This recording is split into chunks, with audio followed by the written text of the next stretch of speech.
Desmond, lid. tell us a little bit about the law of the lid. Yeah, the better the leadership, it allows for our lid to be higher. Yeah. Maxwell puts it like this. If my lid as a leader is a 4, well, then the organization and the people that I bring in will only be around a 3.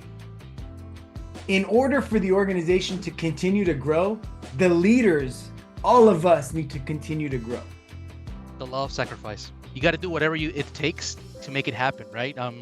You got to give up a lot of things. But one of the things that stuck with me is that just because you reached a certain point in life, in your professional growth, etc., doesn't mean you got to stop working on it, right? You got to keep going, you got to keep pushing, or else you're going to go back down.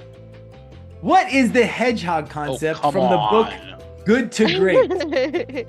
The hedgehog concept is about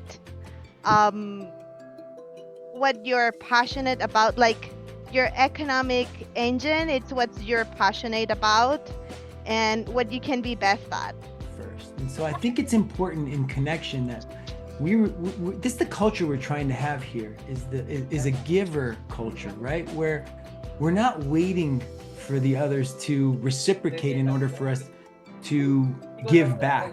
And that's how connections are made, right? By going first, give. And so I hope that we can also take that as a takeaway. What role, Fair, does intuition play in your talent assessment and development? When you're looking to recruit, do you use intuition? Is this something that you personally tap into? Oh yeah, most certainly. I mean, whenever I interview somebody, it's not just about hearing the answers to the questions I'm asking, but it's also looking at them, seeing how they behave, how they move, how they react.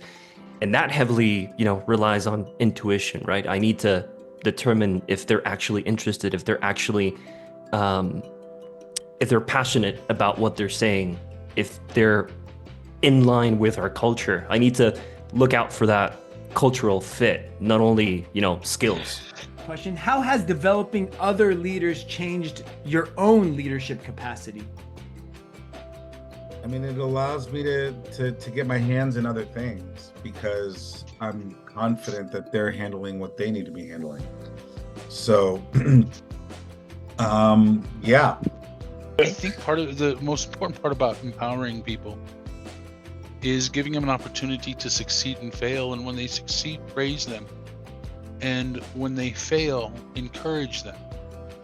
But it also builds accountability within the group, right? Because now I've taught you, and I've empowered you.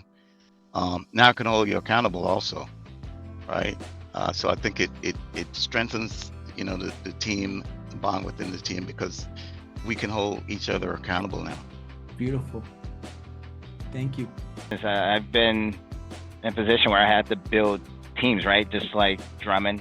If you look at Drummond's team, the people that are on his team, they're pretty similar to him. Jackie's like the opposite of him, exact. And I think, you are whoever you are is who you attract. Those are the kind of individuals. Look at the people that are on the screen, right? We all have common things that kind of brings us all together.